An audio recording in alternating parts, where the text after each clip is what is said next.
titulares. Chonillo descarta renunciar a la alcaldía de Durán. Ataques violentos dejan 6 víctimas mortales en El Oro. 4 ministros podrían ser enjuiciados políticamente por el caso Olón.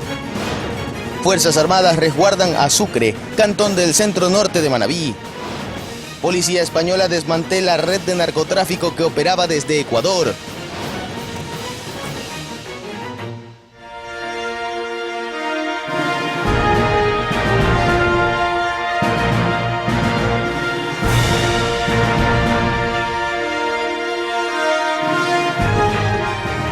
Muy buenas tardes, amigos que nos acompañan. Empezamos 90 minutos de completa información.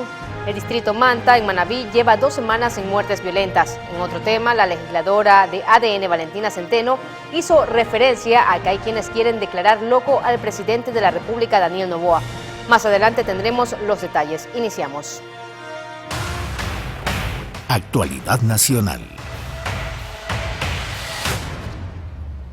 Dentro del caso Olón, la Comisión de Gobiernos Autónomos de la Asamblea recomendó el juicio político en contra de 4 ministros y solicitó la intervención de Fiscalía.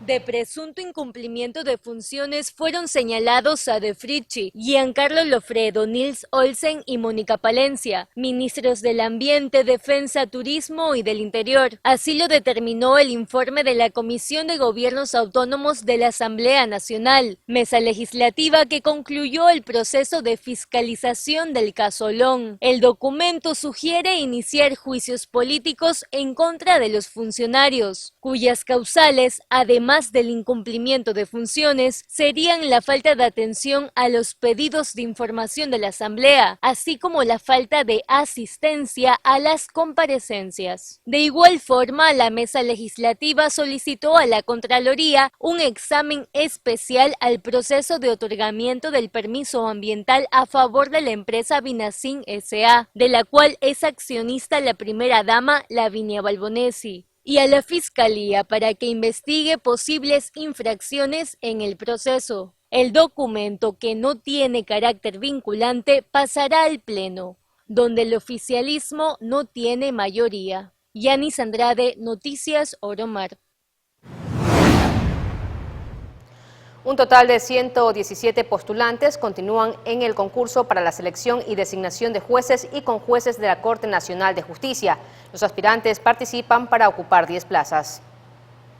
Durante una sesión extraordinaria realizada este miércoles 19 de junio, se conoció que 117 aspirantes superaron la fase de méritos del concurso público para designar nuevos jueces y conjueces de la Corte Nacional de Justicia. De los 172 aspirantes que hubo en la etapa de méritos, 117 pasaron a la fase de las evaluaciones psicológicas. El Consejo de la Judicatura explicó que después de ser notificados con la calificación obtenida, 92 postulantes presentaron su solicitud de recalificación. Los tribunales de recalificación integrados para esta fase conocieron y revisaron estas peticiones del 13 al 17 de junio. De los 172 postulantes, 55 fueron excluidos, 54 por no alcanzar la calificación mínima determinada en el reglamento y 1 por renuncia al concurso. Los 10 magistrados escogidos ocuparán sus puestos por 9 años en distintas salas especializadas. 3 irán a la sala de lo contencioso administrativo, 3 más integrarán la sala de lo penal, penal militar, penal policial, tránsito, corrupción y crimen organizado. Otros 2 conformarán la sala de lo civil y mercantil. 1 se incorporará a la sala de lo contencioso tributario y otro irá a la sala de la familia, niñez y adolescentes infractores. Adicionalmente, el Pleno del Consejo de la Judicatura autorizó la apertura de la fase psicológica. En este sentido, el próximo lunes 24 de junio se realizará el sorteo de los postulantes a los que entrevistarán los psicólogos clínicos que actuarán en esta fase. Cabe recalcar que una vez que se declaró la nulidad del proceso, el actual Consejo de la Judicatura, con todos sus vocales suplentes y un presidente encargado, debió empezar desde cero con el concurso. María José Pino Argote, Noticias Oromar. El Consejo de Participación Ciudadana y Control Social pidió un informe jurídico antes de proceder con la designación del nuevo defensor público. El documento, a cargo de la Coordinación General de Asesoría Jurídica del organismo, deberá analizar las últimas resoluciones de la Comisión Ciudadana de Selección y Designación de la primera autoridad de la Defensoría Pública. Esto se debería a que, según la vicepresidenta de la institución, la Comisión Ciudadana desconoció una resolución del Pleno del Consejo y presentaría varias inconsistencias.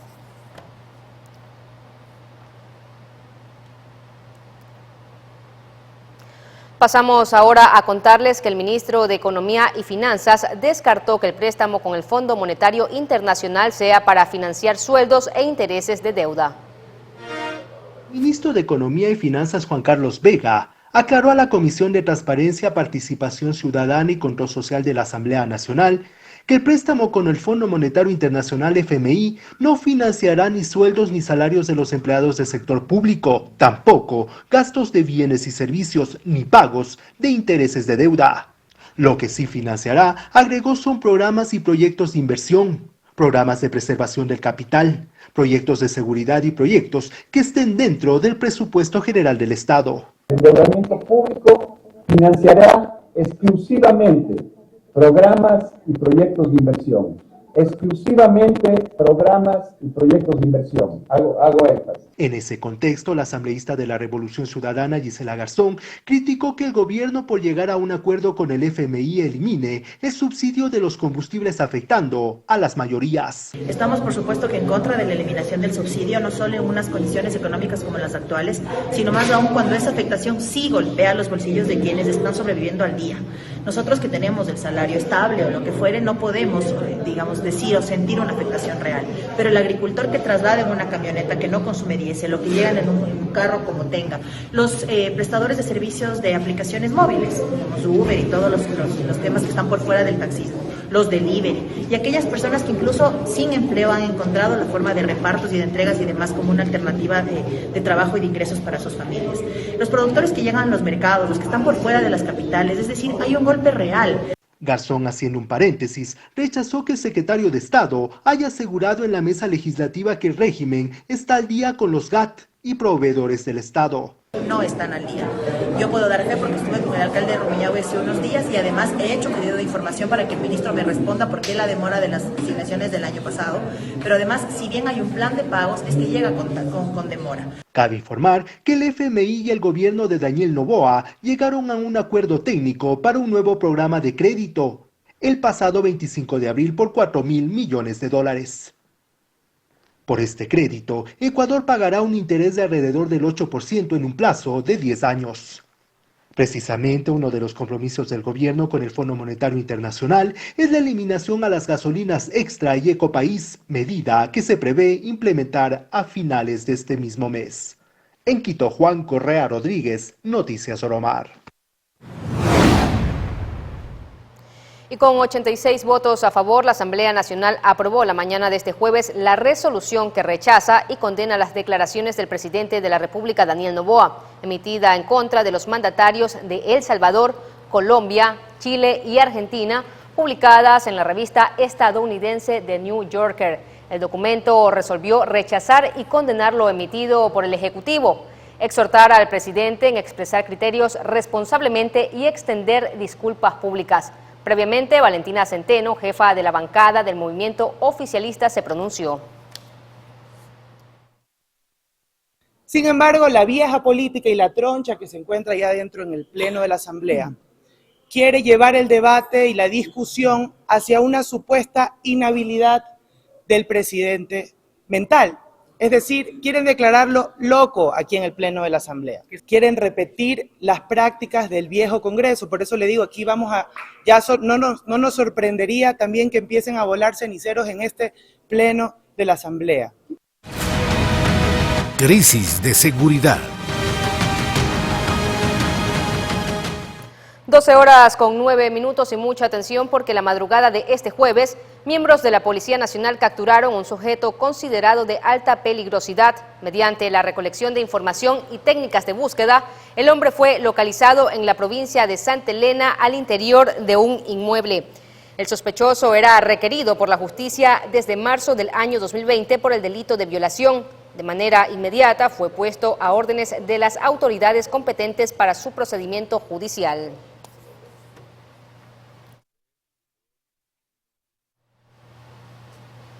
En la provincia de Esmeraldas fue capturado un adolescente que está implicado en un triple crimen.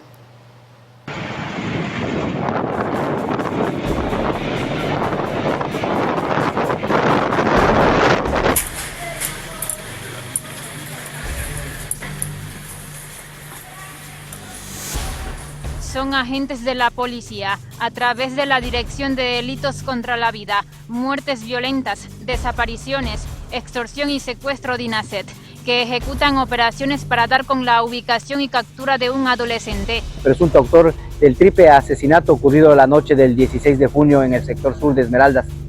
Las circunstancias de la acción violenta se habría dado en el barrio San Rafael, en donde sujetos a bordo de un automóvil disparan contra varias personas que se encontraban en los exteriores de un domicilio, causando heridas a varios ciudadanos, que luego de la evaluación médica se comprobó la muerte de 3 personas. Atrás, dice.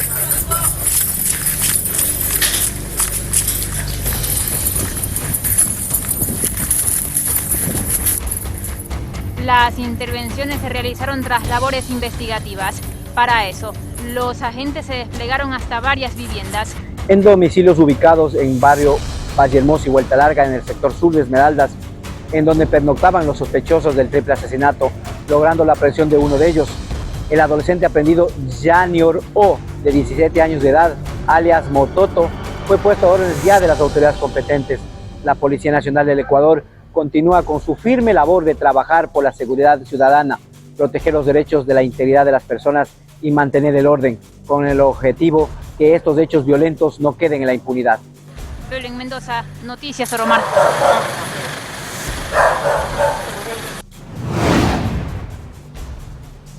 Contarles también que el Ministerio de Defensa Nacional hizo un balance sobre las operaciones contra el crimen organizado.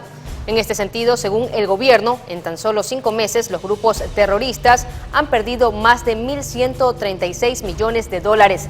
Recordemos que en el país en enero pasado se declaró un conflicto armado interno.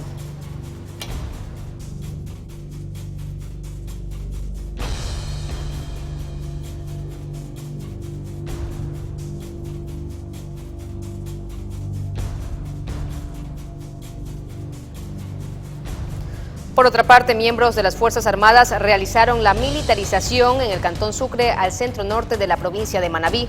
Al menos 150 uniformados ejecutan las operaciones de control de armas, municiones y explosivos. Los operativos están priorizados para los sectores en donde se registran mayores índices de violencia, con el objetivo de mantener, en este caso, la seguridad de la población.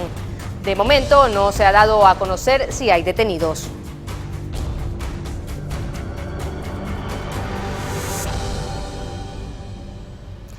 Durán, perteneciente a la provincia del Guayas, es considerada una de las ciudades más violentas del mundo. Sobre esa realidad tuvimos una conversación en Noticias Oromar con el alcalde Luis Chonillo. Hay una realidad, ¿no? Una realidad de la inseguridad que predomina a la región costera. Y ese es un patrón ya establecido, ¿no? Básicamente, justamente de todo el crimen organizado por la ruta de la droga. No hay poder criminal que prospere sin el poder político. A la empresa de mi familia, el domingo, nos instalaron y nos pusieron una bomba con un panfleto. Y ese panfleto, ¿cómo arrancaba el mensaje? Fuera Chonillo. Entonces, ¿cuál es el interés?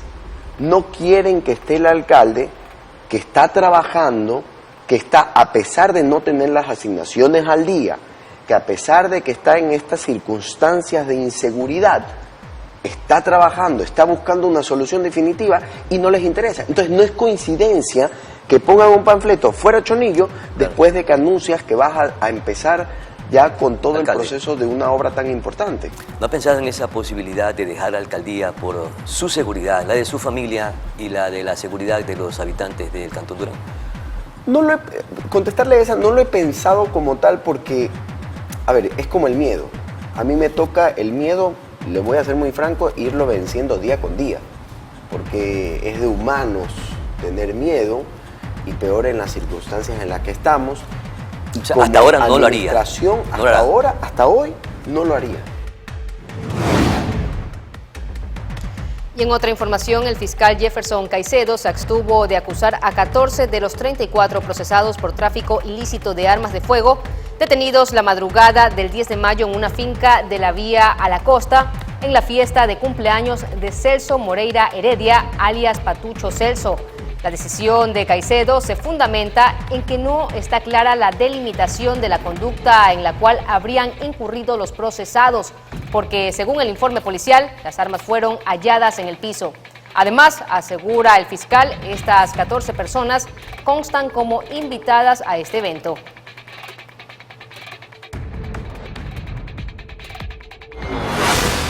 Crisis energética.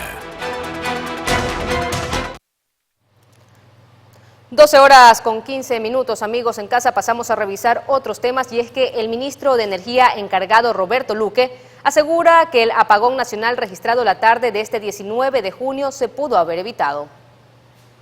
En primer lugar, tenemos que entender que este es un evento raro.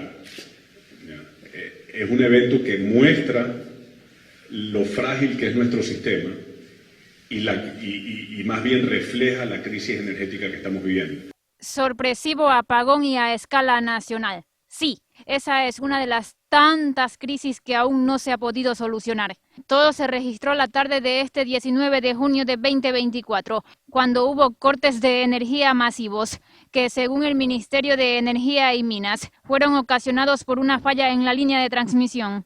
Pero, ¿pudo ser evitado? Lo que se tuvo que haber planificado desde el 2004 y en cierta medida se ejecutó, pero que ha habido falta de inversión no solo en mantenimiento, sino en nueva contratación de líneas de transmisión y de sistemas de protección. No nos equivoquemos, esto no es un problema de 6 meses, esto es un problema de años, de décadas. ¿Ya? No es algo que nosotros en 6 meses pudimos haber solucionado. Y de paso, ahorita tenemos un proceso que se está sacando para uno de estos sistemas. El problema es que en un año no puedes corregir lo que no se ha hecho en muchos años. Además, el titular de Energía encargado informó que se ha convocado a un comité de crisis. Una de las resoluciones del comité de crisis es convocar a lo que se conoce como el comité de análisis de fallas.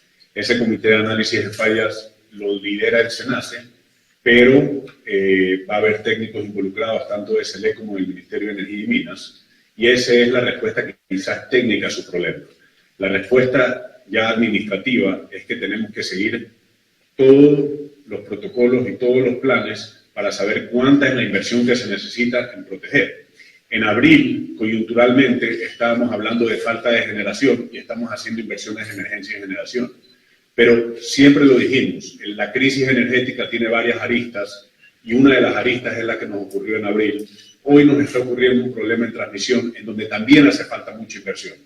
Ya personal técnico de SELEC, así como personal de las Fuerzas Armadas, han ido a la línea de transmisión de Milagros Oray a investigar qué pudo haber ocurrido y ver evidencias físicas de los daños. Servicios como los de movilidad, telefonía celular, educativos y de salud fueron los más afectados.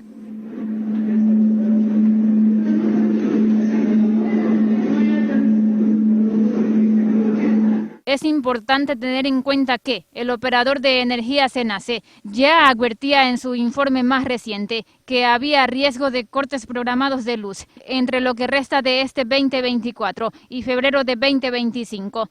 En nuestras visitas que hemos hecho a múltiples plantas generadoras, hemos estado atacando desde luego el problema de generación eléctrica que tenemos por los fuertes cortes que hubo en el mes de abril y la falta de generación en el sistema en general. Y, dicho sea de paso, también tenemos problemas en la distribución de energía. O sea, la crisis, como digo, es de varias aristas. Además, hay antecedentes, pues hace casi una década hubo en Ecuador un colapso en el sistema eléctrico cuando iniciaron las pruebas de operación en Coca-Cola Sinclair. Belén Mendoza, Noticias Romar. El metro de Quito, el tranvía de Cuenca y otros sistemas de transporte se paralizaron por el corte de luz masivo. En este momento revisamos las incidencias. Los sistemas de transporte público de Quito, Guayaquil y Cuenca tuvieron afectaciones debido al repentino corte de luz ocurrido la tarde de este miércoles 19 de junio. En el caso de la capital de los ecuatorianos, la empresa pública metropolitana del Metro de Quito anunció la paralización de este servicio alrededor de las 15:30, cuando se registró el apagón.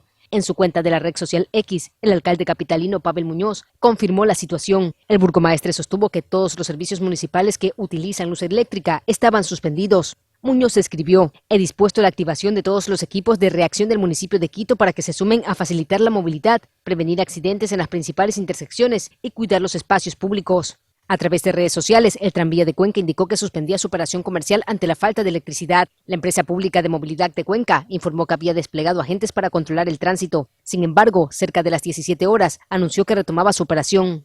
En Guayaquil, por su parte, hubo complicaciones en las operaciones del servicio de Metrovía, debido a que sus compuertas eléctricas funcionan con energía. María José Pino Argote, Noticias Oromar. Corrupción.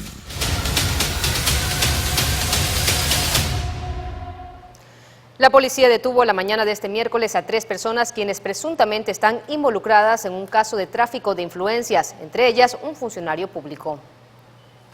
3 personas fueron detenidas por presuntos casos de corrupción y tráfico de influencias la mañana de este miércoles 19 de junio. Así lo confirmó el Ministerio del Interior en un comunicado difundido en redes sociales. Según detalló la entidad, la Policía Nacional detuvo a los 3 sospechosos de los delitos, entre ellos un funcionario público, que se tomaban el nombre de este ministerio para ofrecer cargos públicos en instituciones del Ecuador. Una vez que se concretaron las aprehensiones, los sujetos fueron puestos bajo órdenes de la autoridad competente. La cartera de Estado también señaló que presentará la acusación particular y que se mantendrá vigilante de las diligencias. María José Pino Argote, Noticias Oromar. Y el Consejo de la Judicatura destituyó este miércoles a 7 funcionarios judiciales vinculados al caso Metástasis. Se trata del segundo grupo de funcionarios judiciales que es destituido por el Consejo de la Judicatura, vinculados a casos de connotación, como ha calificado la Fiscalía General del Estado. Hay que recordar que el pasado jueves, el Pleno de la Judicatura destituyó a 9 funcionarios, 7 jueces de Guayas, un fiscal de delincuencia organizada transnacional e internacional y un secretario de la unidad judicial, todos ellos procesados en los casos Purga y Metástasis por presunta delincuencia organizada. Los 7 funcionarios desvinculados este miércoles están procesados en el caso Metástasis. Entre los funcionarios que fueron destituidos constan el expresidente de la Corte de Justicia de Manabí, Carlos Zambrano, además de jueces, fiscales y un secretario de la unidad judicial. Según la investigación, ellos habrían beneficiado, asesorado a Leandro Norero, quien fuera asesinado en octubre del 2022. Por su parte, en Cuenca, el nuevo gerente del hospital del IES desmintió las acusaciones sobre presunta corrupción. Héctor Martínez de la Vega ya fue gerente hospitalario del José Carrasco Arteaga en Cuenca. Desde el mes de octubre de 2023 hasta la primera semana de abril de 2024. Por su gestión, Martínez de la Vega está nuevamente en el cargo, de manera oficial desde el pasado lunes 17 de junio. Nos encontramos con un hospital con un abastecimiento del 79% en medicamentos, 74% en dispositivos, que no es el ideal, que no es el adecuado. Inmediatamente ayer tomamos acciones inmediatas, se vio presupuestos que no se habían utilizado, $500,000 prácticamente, que inmediatamente hicimos compras emergentes de prácticamente de ínfima cuantía con la finalidad de empezar a abastecer medicamentos que nosotros tenemos. Ahora ustedes entenderán que este tipo de adquisiciones son adquisiciones que conllevan un tiempo, una ínfima cuantía que es una compra más rápida, nos llevará entre unos 10 a 15 días. Decisiones luego de presuntas irregularidades denunciadas por un grupo de médicos de la Casa de Salud del IES en la capital Azuay, que a criterio del gerente encargado no cuentan con la documentación que ratifiquen lo señalado. Hasta ahora yo en el despacho no tengo un informe de gestión que se me indique esto, qué es lo que ha sucedido, qué es lo que ha pasado.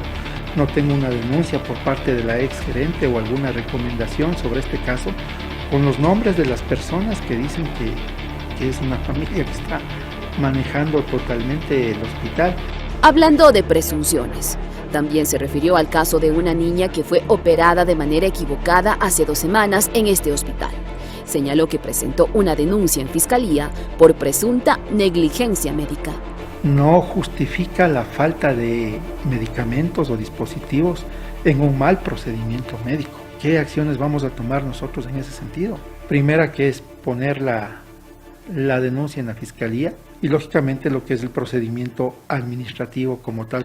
Y es que no sería el único caso. A finales de mayo pasado, a una joven, según se dio a conocer en un medio de comunicación local, se le realizó una cirugía innecesaria, tras haber sido diagnosticada de un tumor en el ovario.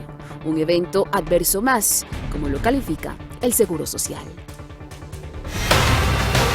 Estragos invernales.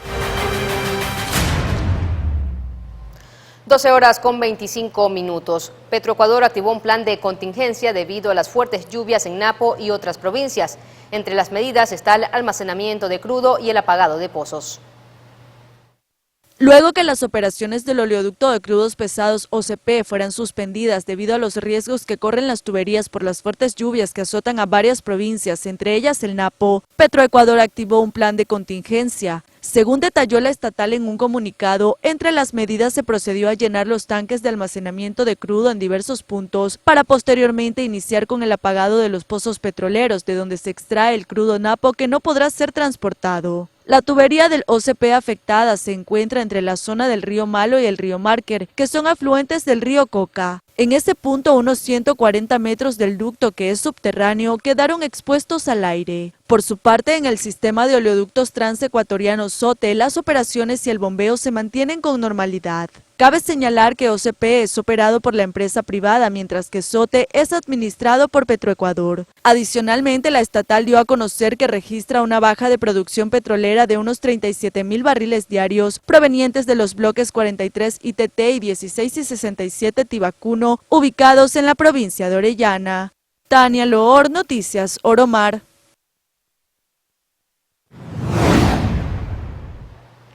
Continúan las labores de limpieza en la localidad de Río Verde, en Tungurahua. Según las autoridades, el alud que cayó sobre esta zona tiene una longitud de 600 metros y una profundidad estimada de 20. Deslizamientos de tierra, inundaciones y aluviones son los principales eventos adversos que se han registrado por las lluvias en diferentes zonas del país. Según la última actualización de la Secretaría Nacional de Gestión de Riesgos, el balance es el siguiente. Hasta la fecha se tienen a 17 personas fallecidas, 29 personas heridas, 5 personas desaparecidas y 1.395 personas afectadas. La mayor parte de fallecidos se registró tras el alud que cayó en la entrada a Río Verde, una localidad cercana a Baños de Agua Santa, en la provincia de Tungurahua. Aquí se registraron 13 fallecidos. En la zona cero, la tierra que cayó por la lluvia tiene una longitud de 600 metros y hasta 20 metros de profundidad. Para localizar a los desaparecidos, el Grupo de Localización y Rescate de la Policía Nacional utiliza varios mecanismos, entre ellos canes adiestrados. Sí, obviamente por el proceso que lleva de una persona fallecida, el proceso de putrefacción, hay olores específicos que aprende a asociar el can. Draco es el can que se encuentra en la zona de Río Verde. En este sector, el tipo de material que cayó sobre la localidad tiene características que impiden a este can oler largas distancias. Bueno, depende del terreno. Cuando es alguna superficie rocosa es un poquito más profundo porque obviamente hay escape del olor, ¿no? En este caso, con agua y todo lo demás, no es muy profundo, la verdad, es alrededor de 1 metro, 1,5 metros por ahí que puede percibir. El agua obviamente evita la salida de los olores y la superficie muy fangosa tiene demasiado líquido, entonces eso dificulta un poquito, por eso estamos esperando que limpien el área y está despejada y ahí pasa el recorrido del perrito. Entonces el trabajo es conjunto entre la maquinaria pesada, los miembros de las diferentes instituciones como el Cuerpo de Bomberos, la Cruz Roja y las Fuerzas Armadas y Draco, permitieron la localización de varios cuerpos en esta zona. Draco nos colaboró y se identificó 4 lugares donde específicamente se encontró a las personas fallecidas. Por otra parte, el Instituto Nacional de Meteorología e Hidrología INAMI prevé un incremento de la intensidad y distribución de las precipitaciones, con mayor énfasis en la región amazónica. Los eventos más intensos se presentarán con tormentas y ráfagas de viento entre este 19 y 22 de junio. Y las fuertes lluvias en parte de la Sierra y Amazonía seguirán hasta el 23 de junio, así lo informó el INAMI. Las lluvias no cesarán al menos hasta el próximo 23 de junio en varias provincias del país. Desde el Instituto de Meteorología e Hidrología INAMI se activó la advertencia para alertar sobre lluvias, tormentas y fuertes vientos. Según el pronóstico, las provincias que registrarán las precipitaciones más intensas son Sucumbíos, Napo y Orellana, en la Amazonía. así como las zonas de la cordillera oriental, en la sierra y parte del norte del litoral. El INAMI señaló que en el litoral solamente las provincias de Manabí, Santa Elena y Guayas tendrán bajos niveles de agua lluvia. Mientras tanto que en Esmeraldas, parte de los ríos y el Oro, la cantidad de precipitaciones diarias oscilarán entre 10 y 41 milímetros cúbicos al día. En la Amazonía el nivel de la lluvia será medio, entre 20 y 31 milímetros al día en Pastaza, Morona, Santiago y Zamora, mientras que en el resto de provincias será de entre 32 y 54 milímetros al día. Finalmente, en la sierra, las zonas que podrían presentar mayor afectación por las lluvias son Carchi, Pichincha, Tungurahua, Chimborazo y Azuay.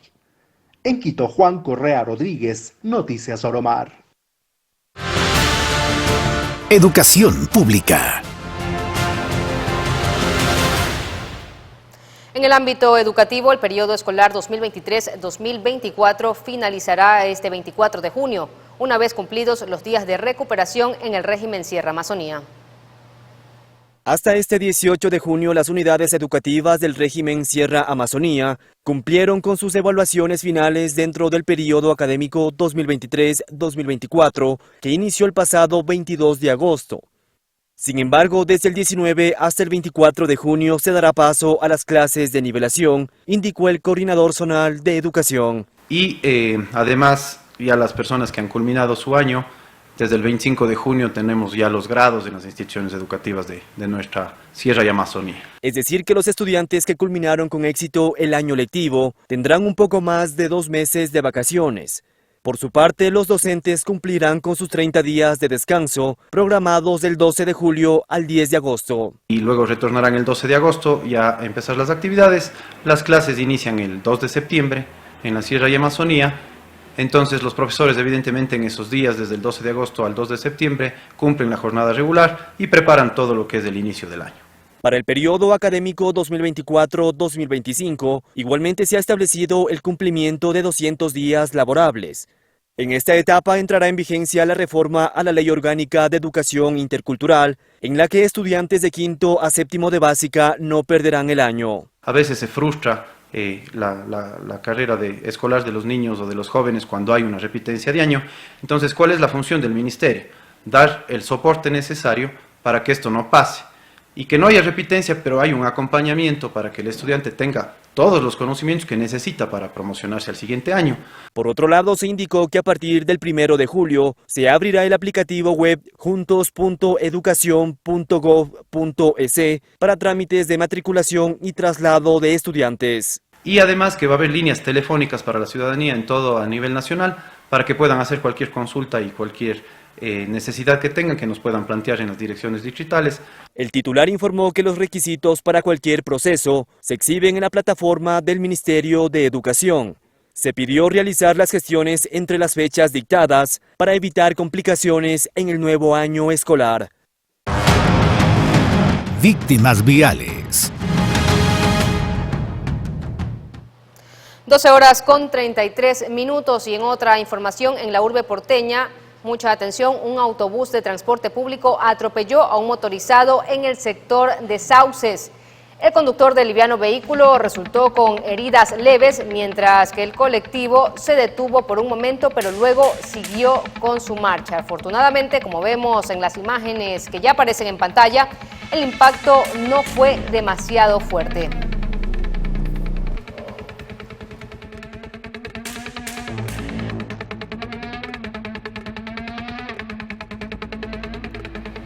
Y en el sector de Pascuales, también en Guayaquil, un peatón que iba caminando un poco salido de la acera y sin mirar al frente fue atrapado por un motociclista que no hizo uso del claxon para alertar al ciudadano. Ahí ya tenemos las imágenes que justamente nos proporciona nuestra producción, el momento exacto en que el peatón es arrollado, atropellado por este liviano vehículo. Justamente iba caminando un poco por fuera de la acera, que sería lo correcto al momento de transitar, y en este momento se produce el siniestro, el percance vial. Ahí está el momento exacto El peatón venía mirando hacia el otro lado, el motociclista también estaba transitando por este mismo tramo, ambos caen al piso. Afortunadamente, bueno, el motociclista logra reincorporarse. Por lo corto del clip es un poco complejo saber en qué condiciones terminó el ciudadano que aparece en pantalla. Ahí está el momento exacto.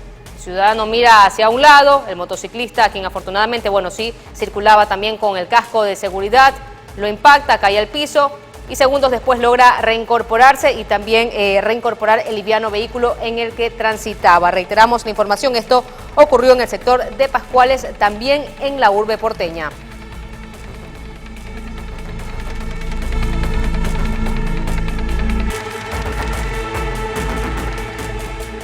Pasamos a la provincia de Manabí para contarles que este 19 de junio en Manta se registró un aparatoso siniestro de tránsito, justo cuando todo el país se quedó sin energía eléctrica y los semáforos no estaban funcionando. Los implicados fueron un vehículo tipo taxi y una motocicleta. Ambos conductores resultaron heridos. El choque ocurrió concretamente en la avenida 113, cerca de la entrada al barrio Altamira.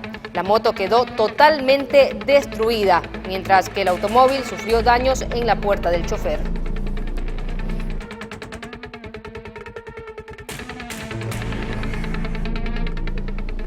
(12:36), amigos en casa, momento de hacer un alto a la información para dar paso a nuestros consejos comerciales. En breve retornamos con más noticias.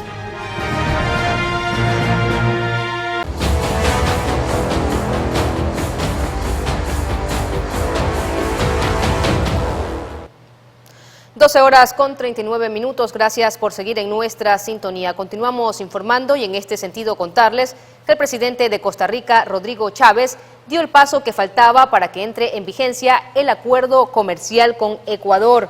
El tratado incluye un libre comercio del 97% de los productos de Ecuador y más del 90% de los costarricenses. Además, abarca temas de inversión, derechos laborales, derechos humanos, género, medidas sanitarias y fitosanitarias, así como medioambientales. Según las autoridades, también abre oportunidades para los sectores de manufactura, textil, electrodomésticos, acero y metal mecánico de Ecuador.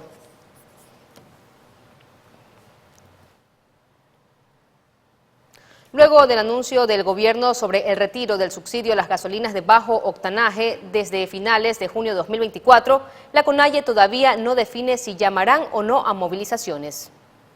Leonidas Issa, presidente de la Confederación de Nacionalidades Indígenas del Ecuador, CONAIE, señaló que están conversando para determinar si convocan o no a una movilización frente al anuncio gubernamental de eliminar los subsidios a las gasolinas Extra y Ecopaís desde finales de junio. Acuérdense, nuevamente dirán Issa sigue diciendo, acuérdense, en el momento que eliminen, eso no va a entrar al Estado. ¿Saben en dónde va a quedar? En las ganancias de las empresas. No quedará $1 para el pueblo ecuatoriano, no quedará $1 para el Estado ecuatoriano. Ellos lo que quieren es que las empresas públicas no tengan incidencia. ¿Para qué? Para liberar para el mercado y en el mercado controlen las empresas privadas. Eso es lo que están jugando. Issa, quien es precandidato presidencial de Pachacutic, señaló que no permitirá que la derecha siga destruyendo al país. Seguramente tras de esta decisión, ¿cuántos empresarios, cuántos grupos económicos que les gusta vivir de la crisis estarán atrás para definir finalmente, ¿no es cierto?, los negocios en las importaciones? En medio de su intervención hizo un llamado a la unidad de la centroizquierda para las próximas elecciones. La idea sería estructurar un plan para fortalecer el sector público, combatir las privatizaciones y fortalecer el sistema educativo. Que quede absolutamente claro, no se tolerará ninguna actitud de rabo de paja. Por lo tanto, se tiene que cualificar en términos políticos.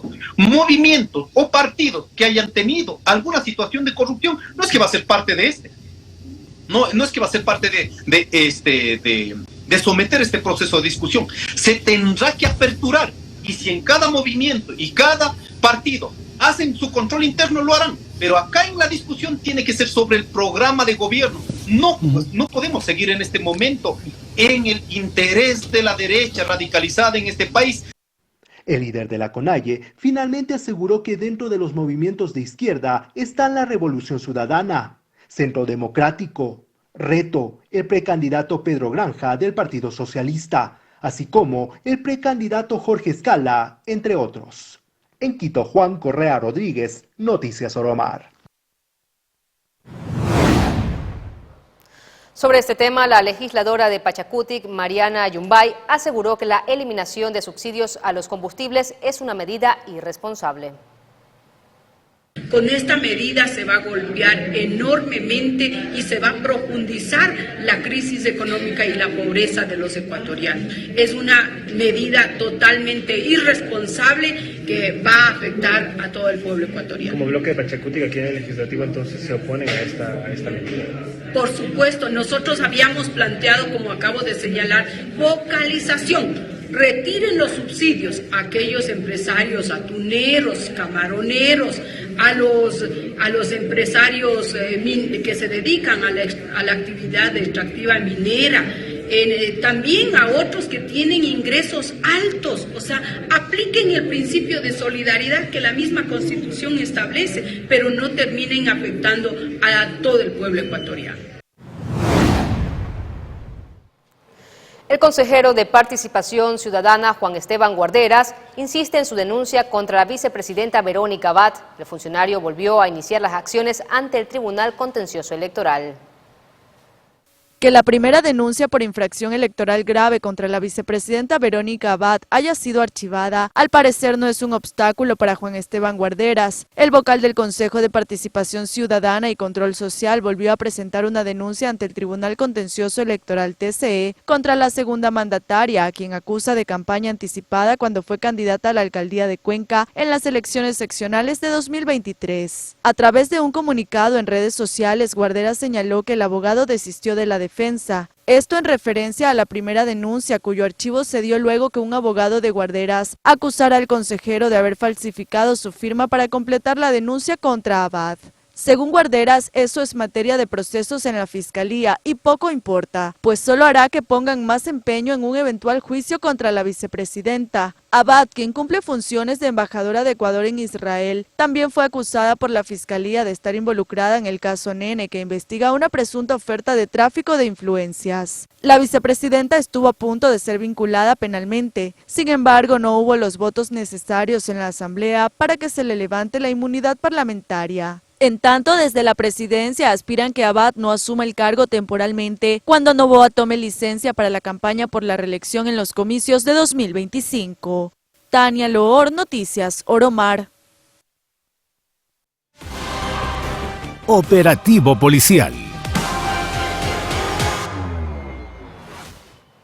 12 horas con 54 minutos. Seguimos informando. Fausto F., requerido por la justicia ecuatoriana por el delito de asociación ilícita y que cuenta con notificación roja de la Interpol, fue extraditado desde Estados Unidos hacia Ecuador.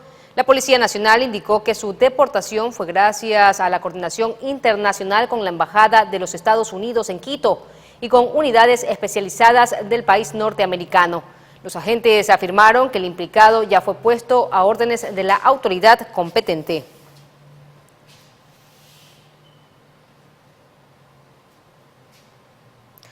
Un ciudadano extranjero con 5 sentencias condenatorias fue capturado en la provincia del Guayas. Revisemos. Conocimos de la existencia de un ciudadano que se encontraba residiendo en nuestro país, que responde a los nombres de Ji Seon-wak, ciudadano surcoreano de 51 años de edad. Dicho ciudadano era requerido por el delito de producción, tráfico, venta y prostitución, lógicamente, de material pornográfico enfocado netamente a niños, niñas y adolescentes. Esta persona tenía su residencia, de hecho, en 2 lugares. En primera instancia, la persona frecuentaba la ciudad de Quito, en el centro de Quito, y también esta persona residía en el sector de una urbanización en la vía La Costa, en la ciudad de Guayaquil.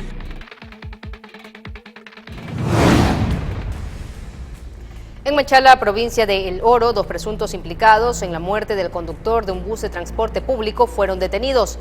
Entre los indicios se encuentran un fusil, 9 teléfonos celulares y 2 lactos, así como 2 motocicletas. Asimismo, mediante allanamientos ejecutados en Nueva Prosperina, Guayaquil, 5 presuntos integrantes de los Tiguerones fueron capturados con armas de fuego. Los antisociales se dedicarían a actos ilícitos como robos, sicariatos, extorsiones y secuestros.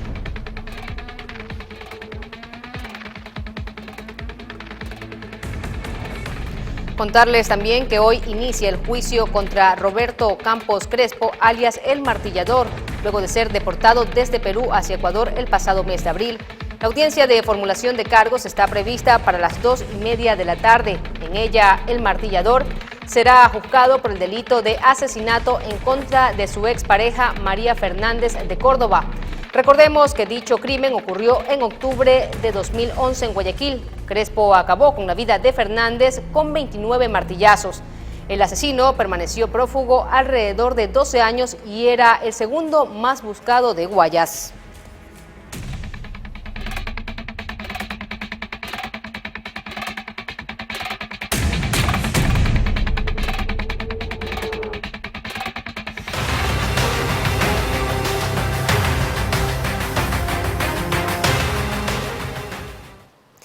En una guardarraya ubicada en la vía Pajonal de Machala, personas que se dedicaban a labores agrícolas hallaron el cadáver de un hombre amarrado de pies y manos con varios impactos de bala en su cabeza.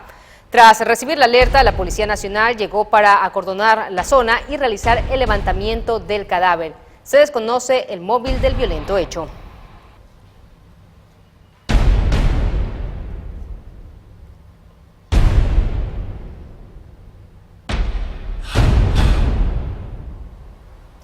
En las últimas horas se han registrado varias muertes violentas en las provincias del Oro y Azuay. Revisamos.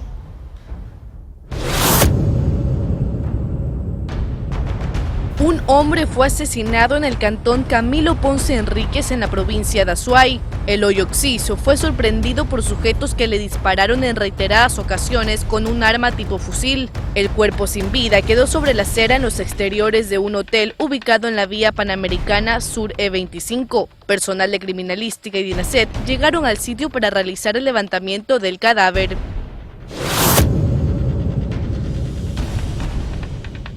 Mientras que la provincia del Oro se sigue tiñendo de sangre. En esta ocasión se registró un doble crimen en el barrio Naranjos del cantón Pasaje. Entre las víctimas se encuentra un presunto cabecilla del grupo delictivo Los Lobos, que registra antecedentes penales en el año 2020 y 2023. El otro asesinado también tiene antecedentes en noviembre de 2022 por tenencia de drogas. Según testigos, se escucharon más de 15 disparos. La policía informó que las víctimas fueron interceptadas por varios sujetos que les dispararon desde un vehículo. Horas más tarde se registró un triple asesinato en el mismo cantón. Sujetos armados llegaron a la lotización San José y dispararon contra varias personas. Al llegar, los miembros de la Policía Nacional confirmaron que habían 3 fallecidos por los disparos, mismos que fueron trasladados hasta un centro forense para la autopsia de ley. Hasta la realización de este informe, las víctimas no han sido identificadas. Pasamos a la ciudad de Machala. Un hombre fue asesinado en los exteriores de un domicilio ubicado en el barrio 24 de septiembre. Sujetos habrían llegado a bordo de un vehículo y le propinaron varios disparos a la altura del pecho, dejándolo sin signos vitales.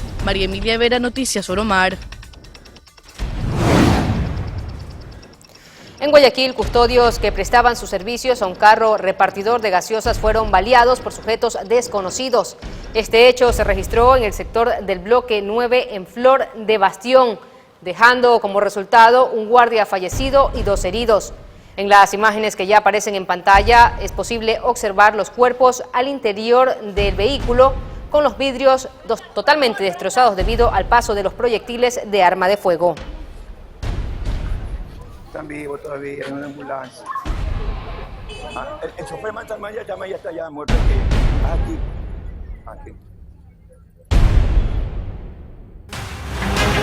Narcotráfico. En horas de la madrugada de este jueves, la policía española realizó un decomiso de droga que fue enviada desde Guayaquil. Más detalles en la siguiente nota. Desde principios de 2023, la policía italiana ejecuta una investigación en contra de una organización asentada en España dedicada al narcotráfico marítimo y aéreo desde Sudamérica. Pero para finales de 2023, los policías detectaron que un grupo de albaneses se había unido a la organización para participar de manera activa en dicho negocio criminal. Los uniformados detectaron una carga con sustancias ilícitas por vía aérea desde Guayaquil, ciudad ecuatoriana, hasta Madrid, en España, lo que permitió el decomiso de 100 kilos de cocaína ocultos en mochilas. Durante dicha operación se detuvo a 12 sospechosos presuntos miembros de un grupo criminal de Europa y Sudamérica, conformado por albaneses, colombianos, suecos, alemanes y marroquíes. También se indicó que se dictaron 8 órdenes internacionales de detención con la finalidad de capturar al resto de miembros del grupo criminal. Además, se dio a conocer que estos sujetos tenían contactos directos en los principales núcleos actuales del narcotráfico internacional, como Colombia, Ecuador y Dubái. María Emilia Vera, Noticias Oromar.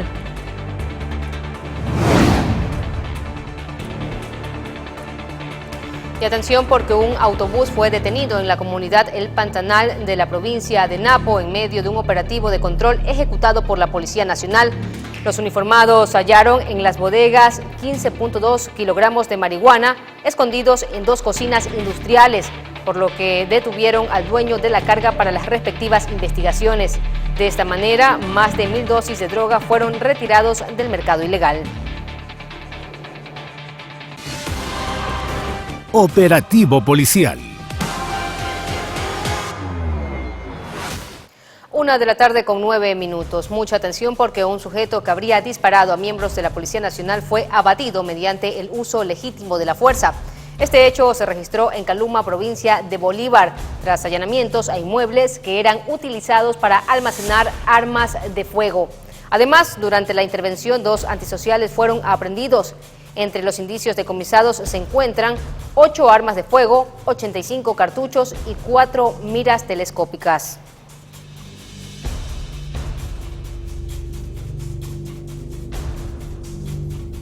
En Cuenca, Henry Y. fue aprehendido como presunto responsable por el delito de abuso físico y sexual en contra de una menor de edad. La captura se logró gracias a labores operativas e investigativas desplegadas por la Policía Nacional, quienes inmediatamente pusieron al detenido bajo las órdenes de las autoridades competentes.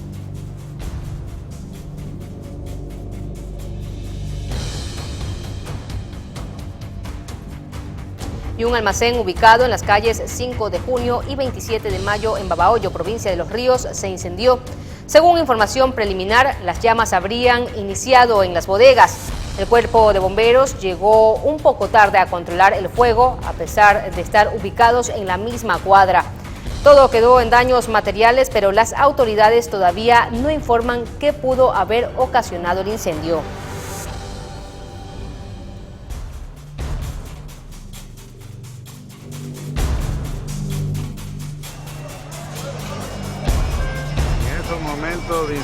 En este instante, incendio en la 5 de junio en Babahoyo. En pleno centro de Babahoyo, incendio de un almacén comercial de ropa y juguetes. Los bomberos, pero no pueden controlar, ya están casi 20 minutos y no pueden controlar.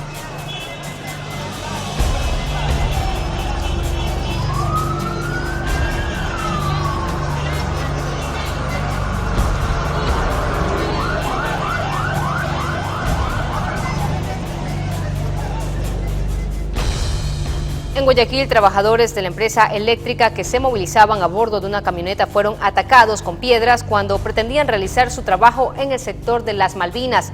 En las imágenes que aparecen en pantalla se puede observar el parabrisas dañado y al interior del vehículo una gran cantidad de piedras también. Afortunadamente nadie resultó herido, pero la ciudadanía pide mayor control y seguridad en los sectores más conflictivos. Y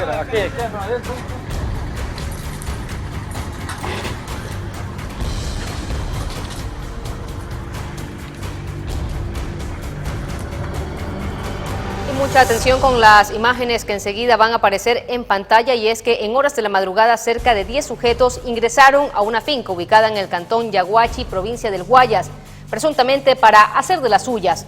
Los hombres, quienes en su mayoría cubrían sus rostros con capuchas y gorras, arribaron al sitio en un vehículo sin placas, tal y como evidencian las imágenes. Observen ustedes, de este vehículo que aparece en pantalla descienden aproximadamente 4 o 5 individuos, menos el conductor. Acto seguido, al parecer del interior de la finca, se acercan otros 5 hombres, interactúan un poco y posterior a ello intentan subir o trepar por una de las paredes, tal vez para ingresar al interior de las inmediaciones, y hacer de las suyas. De hecho, en determinado momento, no sé si producción nos permita escuchar, en determinado momento se escuchan algunas detonaciones de armas de fuego y en ese momento que empiezan a correr varios de los individuos. Acto seguido, intentan trepar por una de las paredes, posterior a ello se retiran. Algo cierto es que por lo corto del clic es prácticamente imposible saber si la fechoría se concretó o no se concretó, pues ya lo pudieron ver ustedes hace unos cuantos segundos. Cuando ellos intentan subir por una de las paredes, no sé si en ese preciso momento tal vez escuchan más detonaciones de armas de fuego y lo que hacen es salir corriendo. Sin embargo, el vehículo avanza unos cuantos metros y nuevamente se detiene y los sujetos desaparecen de escena. Repito, por lo corto del clip, sería imposible decirles, televidentes, si se concretó o no se concretó el ilícito. Lo único cierto es que cerca de 10 antisociales arribaron hasta este punto de la provincia del Guayas para hacer de las suyas. En este sentido, esperamos que las autoridades puedan hacer lo propio, puedan hacer la utilización de este material gráfico para dar con el paradero de los antisociales que aparecen en este momento. Aunque bueno, como ya pueden observar ustedes, estaban prácticamente cubriendo sus rostros con capuchas y gorras y es casi imposible poder identificarlos.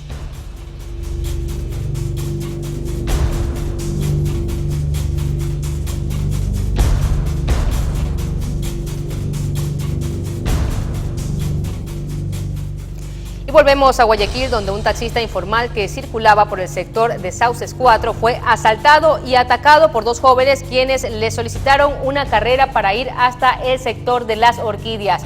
Los antisociales lo golpearon hasta dejarlo sangrando y esposado también. Vecinos del sector se percataron y dieron aviso a las autoridades pertinentes que de inmediato intervinieron y lograron poner al ciudadano a buen recaudo.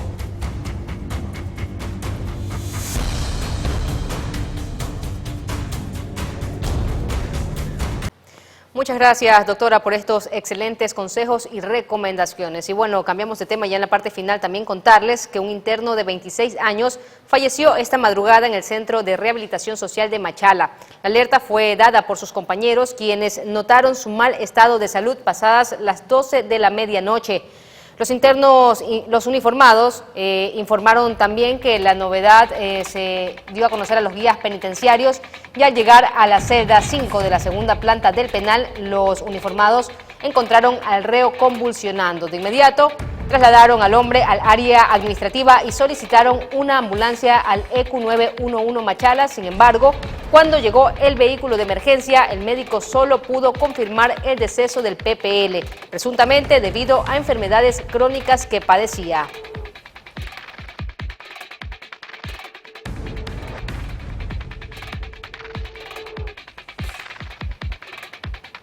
Una de la tarde con 30 minutos, amigos televidentes. Con esto ponemos punto final a esta entrega noticiosa. Ha sido un gusto poderlos acompañar. Pasen bien.